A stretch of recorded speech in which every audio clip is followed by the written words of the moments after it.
I have indeed been riding my bike for the last couple of years with this fault, and I've absolutely done nothing about it up until now. So in this video, I want to go over the symptoms, the issues I had, and then of course where this particular part fits on the motorcycle. And hopefully you'll gain some value out of this video. Perhaps you've got similar issues with your F800GS or GS Adventure, and you don't know what it is, because effectively I tried to find out information about this particular fault, couldn't find much. There's hardly any videos that actually describe it correctly. So in this video I will give you as much information as possible, and I'll also give you the price of the repair as well. So hopefully you find this video useful. Consider giving me a like, leaving a comment down below. I'd like to know if you had the similar issue with your bike, so feel free to leave a comment down below. And if you're here for the first time, definitely consider subscribing. My name is Ben, and this is Éire Motorcycle Adventures.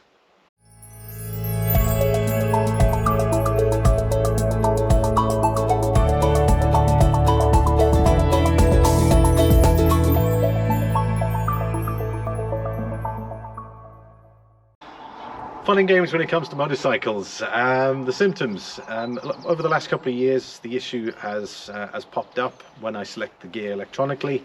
When I start to get to the high gears, it doesn't display it properly, or it disappears for a moment and then comes back. I knew then something wasn't just right, but it, as it's mechanical, when you're changing gears, there wasn't any issues changing the bike mechanically. I kind of just left it and ignored it. It has gotten progressively worse and sort of affected other gears. It didn't quite get to the point when you'd select third and it would show second or fourth or fifth. That was only literally in the last month. However, anyway, about 6 months ago it got really bad. Neutral, it wouldn't recognize neutral electronically. So when I selected neutral mechanically, it wouldn't tell me I was in neutral.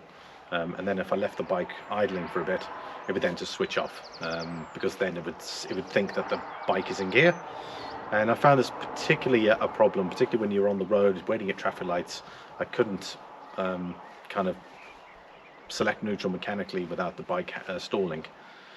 Also, if I use the side stand, the moment I put out the side stand, and even though the bike is mechanically neutral, it would stall the bike, which was a bit of an issue, because if I wanted to start the bike up outside, I'd have to physically sit on the bike to actually start it, and I could not use the side stand. So it was decided, I'd had enough. So last month I just started to find out a bit more. Right, so I tried to have a look at it myself, tried to get as much information online in relation to this particular part. This is what it looks like. There's the connector, and then that's the part that actually fits to the side of the gearbox. There's a little metal piece here, and then that, obviously, as you're changing the gears, this thing turns and sends the information through to the display telling you what gear you're in. So I thought, well, whip this off, I'll get some cleaner in here and try and spray it out. Maybe it's just a bit of water ingress. I tried it, and then I plugged it back in, and boy, did the thing go crazy. Like, it was 3 or 4 times worse. When I was selecting first, it was saying it was second, it didn't even recognize neutral, and I was just like, nah, there's clearly something wrong here. So I decided to make some phone calls to try and see if I could find out what this particular thing was. My brother-in-law helped me out, so shout out to him. It's a potentiometer is what the part is called, and he said in most circumstances it just needs to be recalibrated. Being in the northwest of Ireland, there's no BMW dealers nearby, so I tried locally. I tried a specialist, but he said no, that's not, he didn't seem to think like that was going to help it, just to recalibrate it. He said you'd probably have to order a new part. And then I tried another dealer, and they didn't really come back to me in relation to this part. So sorry, not dealer, just a garage, and I asked them about this, but they didn't seem to go into much detail. So anyway, I just contacted BMW, and they gave me the information of the price for the part and what it was going to cost. So let's move into pricing. Right, so pricing wise, on this particular part, it was 165. I think that might have even ex-VAT. So they're still going to add VAT on that, and then of course there's the fitment cost as well.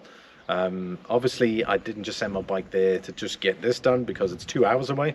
Joe Duffy in Dublin, the guys there were super.